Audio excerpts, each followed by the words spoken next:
This deals with Russian interference. In October, days before the 2020 election, you signed on to this open letter that was published by Politico. It said, "We write to say that the arrival on the U.S. political scene of emails purportedly belonging to Vice President Biden's son Hunter, much of it related to his time serving on the board of the Ukrainian gas company Priess, has all the classic earmarks of a Russian information operation." Right. Why did you sign on to that? Yeah, because of what it says. It has all the classic earmarks of one of these operations. You'll note elsewhere in the letter, if you read it, that it also says, we don't know if this is a Russian operation at all. That has been dramatically changed in the retelling of the story. But the letter is merely pointing out that this is the kind of thing that time after time after time, people who study Russian disinformation, intelligence officers who look at Russian tactics over the long period of time, this is the kind of thing they like to amplify to sow discord within target countries. Now, sometimes that target country is the United States. Right. Most often in the Cold War it was Europe. But the fact is, the tactic is an old one, a tried and true one, and it's been successful in the past. But in this case, it was not true. It was not true. In fact, the New York Times found that these are authenticated. The Washington Post writes thousands of emails purportedly from the laptop computer of Hunter Biden are authentic communications that can be verified through cryptographic signatures from Google and other technology companies, say two security experts who examined the data. New York Post, who did the story first, says, holy cow, here are these other verifications. And then in the debate, right before the election, now President Biden used it. Take a listen. Reckless, absolutely reckless. Putin heard this, our allies and friends heard this. This is truly... We're talking about the issue. From hell. President Trump, we're talking about race right now, and I do want to stay on the issue of race. President Trump, I have to respond to that. Please. Because look, there are 50 former national intelligence folks who said that what he's accusing me of is a Russian plan. You mean the laptop is now another Russia hoax? That's exactly what. Is this that's where you're exactly what. This is where he's.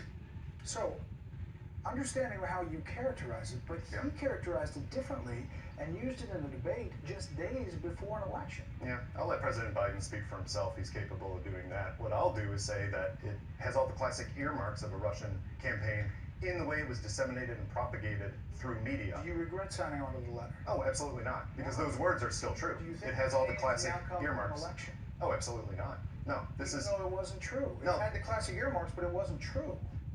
What is not true? That it was Russian disinformation. That's not what we said in the letter. Read the actual letter, and we said we do not know if this is Russian disinformation. It has all the classic earmarks of a Russian information operation. Exactly. The difference between an information campaign and a disinformation campaign and a misinformation campaign. It's not my fault if people don't look up definitions. I know, but the purpose of the letter is to have an effect. And the nuance that you're talking about here never made it to candidate Biden because he said it plainly on a debate stage that obviously affected the dynamic. Man, don't you think? I would absolutely love for all news media to show nuance on all these issues instead of racing to sound bites. And in this case, some news media race to sound bites. That's not helpful for the American people. And I really wish that people... was helpful for the American people? Well, instead of quoting one sentence from it, if people actually read maybe an entire paragraph, it shows that we don't know if it's Russian. It affected anything? Wow. I don't know if it affected anything. We don't analyze American political environments. We're trying to.